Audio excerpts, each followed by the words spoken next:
जी sir, मामला क्या है? देखिए, ये आजकल साइबर ठग्स बहुत जो है, साइबर के जो ठग हैं ये बढ़ गए हैं। ये बिना किसी से ताल्लुक के ही लोगों को ठग रहे हैं, अलग अलग तरीके के झांसे के साथ। आपने देखा है कि कई बार ये व्हाट्सएप वगैरह पे डर के साथ या कोई लालच के साथ ये ठगी होती है।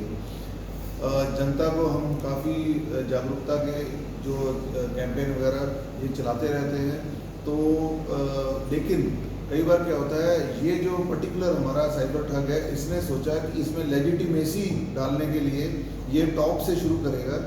तो ये हमने नॉर्थ डिस्ट्रिक्ट के पास एक कंप्लेंट आई थी अभी 5 दिन पहले 26 जुलाई को।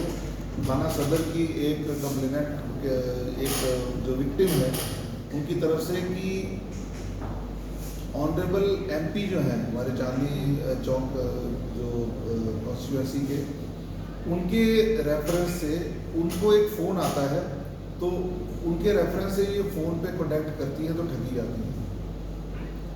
मामला ये है, जो शख्स हमने पकड़ा है जिसका नाम आशु वाजपेयी है, 24 साल का है, ये उन्नाव का रहने वाला है,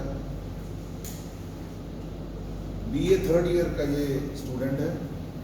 इसने कुछ 1 साल पहले के करीब एक रविकांत नाम का लड़का है, इनका दोस्त, उसकी ठगी जबकि वो पकड़ा गया, उससे एक चीज़ सीखी। नकली आई कार्ड पे एक सिम लेता है ये, वो सिम को ट्रू कॉलर पे ये रजिस्टर करके और ट्रू कॉलर पे अपने आप को कहीं चीफ जनरल मैनेजर, कहीं जनरल मैनेजर, कहीं मैनेजर ऑफ द ब्रांच करके नाम अपना रख लेता है। गूगल पे सर्च करता है MP's contact list, MLA's contact list, वहाँ से ये वहाँ डायल करता है और उनको बताता है कि मैं फला फला जो स्टेट बैंक ऑफ इंडिया की ब्रांच का सीनियर अधिकारी हूँ। जहाँ के जो MP या MLA जिस इलाके के होते हैं, मसलन हमारे जैसे वेस्ट चंपारण के संजय जायसवाल MP रहे हैं, उनके इलाके में ये फ़ोन करते हैं कि वेस्ट चंपारण में हमारी ये 4 ब्रांचेज में 6 ब्रांचेज में ओपनिंग्स हैं, और मैं सीधा आपको इसलिए कॉन्टैक्ट कर रहा हूँ कि अगर आपकी कोई रेफरेंस वगैरह है तो हम मेरिट बेस्ड ही उनको चेक करेंगे, और अगर वो ठीक पाएंगे तो हम उनको नौकरी दे देंगे। ये लेजिटिमेसी के साथ जब वहाँ से मिनिस्टर साहब की कोई रेफरेंस अगर मिलता है तो आगे वो अपने जेन्युइन समझ के इसको कैंडिडेट इनके पास भेजते हैं।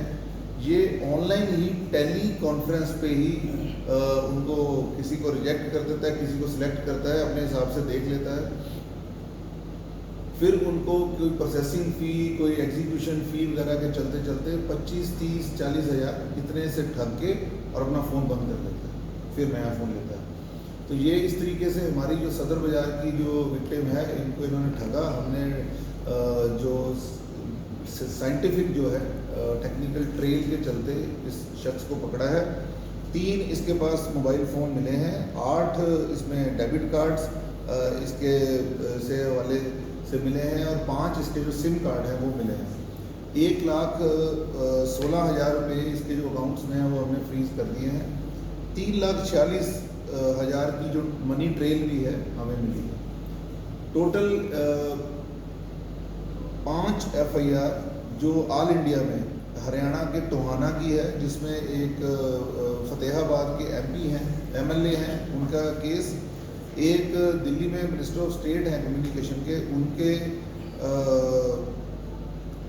जो है गुजरात में खेड़ा, उनके किसी जानकार के कंप्लेंट थी नाडियाड वेस्ट थाने की, वो, फिर हरियाणा में सोनीपत की, और दिल्ली में दिल्ली के MLA हैं सुल्तानपुरी, उनके रेफरेंस से एक साइबर रोहिणी में भी एक FIR खुली है, और चंपारण, जैसे कि मैंने बताया वेस्ट चंपारण की, वो भी एक केस खुला है। 5 केस अभी खुले हैं, अभी 100 के करीब इसके, और इसने बताया है कि इसने ठगा है। इसका ये मोडस ऑपरेंडी रहता है कि जहाँ पर कोई पर्टिकुलर मेंबर ऑफ पार्लियामेंट या मेंबर ऑफ लेजिस्लेटिव असेंबली इनको पर्टिकुलर डायरेक्ट कांटेक्ट के लिए बात करते थे, तो ये अपने आप को वहाँ से काट देता था। लेकिन कई बार क्योंकि समाज सेवक होते हैं तो वो ऑन मेरिट ही ये केस था कि अगर फिट कैंडिडेट हों तो ये सिलेक्ट कर लेगा, तो इतने से वो भरोसे पे अपने कैंडिडेट भेजते थे, लेकिन ये उनको ठग लेता था। वो सिर्फ ये समझते थे कि एमपी साहब ने रेफरेंस दिया है तो ये ठीक ही होगा। इस तरीके से ये अच्छा एक केस खोला है। इस पे और हम इसके कोई एसोसिएट वगैरह हैं या कोई और पैसे जो इसके पास होंगे वो रिकवरी करने की कोशिश करें। सर इसकी प्रोफाइल क्या है? ये लड़का देखिए 3rd ईयर का BA का स्टूडेंट है, अभी होटल्स वगैरह में रहता है। जैसे पहले बताया, रविकांत नाम का एक शख्स है जो यूपी में ही पहले पकड़ा गया है साल को पहले। उसके बाद इसने उसी चीज़ को वो यूपी में ही करता था, इसने ऑल इंडिया ट्राई किया। सर ये नौकरी के लिए करता था, मतलब ये क्या इसका? हाँ जी, ये 2-3 तरह के हैं। डेटा एंट्री ऑपरेटर वगैरह है, क्लर्क की है। जो भी पब्लिक सेक्टर बैंक्स में जॉब लेना चाहेगा, छोटी जॉब, उसके लिए ये लोगों को जा सकता है। दिल्ली यूनिवर्सिटी में कितने कोई और भी ऐसे MP MLA आपके सामने आए हैं पूछताछ में, जिनको इन्होंने कॉल किया? अभी इस पे तो हम इनकी कॉल डिटेल वगैरह की और इसकी हम कर रहे हैं तफ्तीश। बाकी आपको जैसे बताया, ये 2 केस हो गए जो हमारे इलाके के जो चांदनी चौक कॉन्स्टिट्यूंसी के MP और जो सुल्तानपुर इलाके के MLA हैं, इनको भी इसने फ़ोन किया है और इनके कॉन्टेक्ट से ये विक्टिम जो हैं, ये 2 केस हमारे मिले। सर ये अकेला ही है या और भी इसके साथ लोग साथी हैं? है क्या सर? हाँ जी, दूसरे साथी? नहीं, अभी तक इसका कोई साथी नहीं पता चला, लेकिन इसने जो मनी है वो आगे जो ट्रांसफ़र करी है, हम उन पे उनको भी नैप करने की। सर ये पैसे कैश लेते थे या ऑनलाइन ट्रांजैक्शन? ये जो पैसा भी इनका ऑनलाइन से ही लेते थे। UPI टोटल अभी तक अमाउंट हमें 3.5 लाख का पता चला है, लेकिन वही बात है, ये इकॉनमी ऑफ स्केल वाला इसने सोचा है कि शॉर्ट तरह के मैं जो है धांधलीबाजी और ये झांसे दूंगा ताकि कोई कंप्लेन भी ना करे। तो अभी और इसके नेशनल क्राइम पोर्टल में हमारे जो है 16 और कंप्लेंट है जो इसी के जो नंबर मिले हैं उनसे लिंक। सर सब चीज़ कोशिश जैसे ये MPs और MLAs को फोन करके वहाँ से डिटेल्स निकाल करते हैं, तो ऐसे कितने MP MLAs से कॉन्टैक्ट किए? नेशनल सिक्योरिटी थ्रेट भी हो सकता है अगर MPs की पर्सनल नंबर है इनके पास। देखिए, ये MPs के जो ऑनलाइन हमें लैंडलाइन नंबर मिलते हैं उन्हीं से ही बात होती थी, और ये जो मेंबर ऑफ पार्लियामेंट से या उनके स्टाफ से जो बात होती थी वो इस तरीके की नहीं है कि किसी ये डायरेक्ट नौकरी लगा देगा। He would always talk of कि एक मेरिट बेस्ड एग्ज़ाम होगा, कोई भी आपके पर्टिकुलर बंदे हैं जो इंटरव्यू दिलवा सकते हैं, तो हमें आपके इलाके, क्योंकि वहाँ पर पोस्टिंग हमारे पास ओपनिंग्स हैं, तो इस तरीके से ही उनसे बात करते हैं। सर ये फर्स्ट टाइम था, इसके ऊपर पहले भी कोई केस है? अभी एक मुकदमा है 363 का है, ये यूपी का ही है। ये जो पर्टिकुलर क्राइम है इससे रिलेटेड ये इसका फर्स्ट केस है। साइबर क्राइम जैसा लगातार बढ़ रहा है, आप हर बार एक मैसेज देते हैं, क्या इस बार कोई इस तरीके का मैसेज जिससे बचा जा सके, साइबर क्राइम कॉल आती है उनसे बचा जा सके? देखिए, हमारे आपने खास करके चांदनी चौक सदर बाजार में तो जो पर्सनल कांटेक्ट में भी लोग झांसा दे देते हैं, साइबर में तो पूरी एक जो परहेज़, एक एहतियात, एक ये रखना चाहिए कॉशन कि कभी भी ऑनलाइन किसी भी तरीके की नौकरी, किसी भी लालच, किसी भी डर पे पैसा नहीं देना है।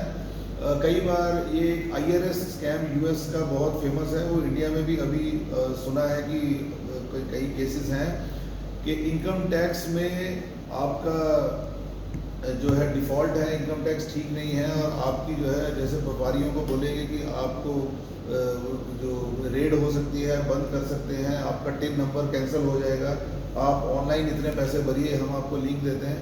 किसी भी तरीके से ऑनलाइन कोई बैंक, कोई ऐसी सरकारी अदारा नहीं आपसे मांगता। आप फिजिकली वहाँ जाके उनके ऑफिस में जाके वेरीफाई करके अगर कोई ऐसी बात है तो अपने फाइन या कोई ऐसी अगर वाकई है तो दे देंगे। सर इसका दिमाग में आइडिया आया कैसे, कुछ इसने बताया पूछताछ में? इसको आइडिया ये रविकांत के थ्रू आया। उसने पहले MLA जो यूपी के थे 1-2 को ये ठगी की थी। तो रविकांत अभी ये गिरफ्तारी हो सकती है क्या? वो अंदर है पहले से जी।